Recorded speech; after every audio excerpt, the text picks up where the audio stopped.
It's certainly been active here on Caribou Lane, Susan. We're right off of Beverly Glen Drive. We're actually seeing the first few raindrops just starting to fall. Not heavy at all, very light, but this is what crews are preparing for. Crews and residents. Take a look at the top of that hill. You can see all the way up there, the top of Caribou Lane. That's where that one house came sliding off its foundation. It sent a piano flying into the street, you may remember. So crews and residents just doing everything they can to try to prevent that kind of damage from happening again.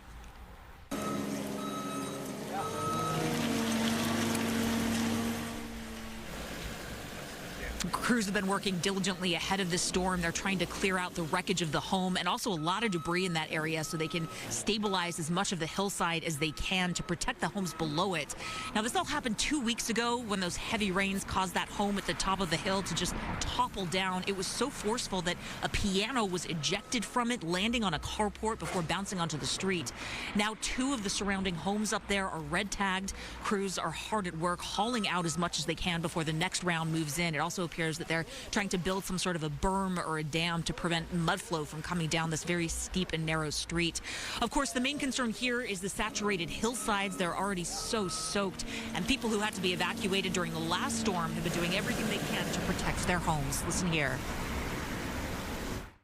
I'd be lying if I said I wasn't a little nervous. There's a big hill up there that gave way, and there's more hill next to it, and it's going to be saturated, and we got more rain coming in.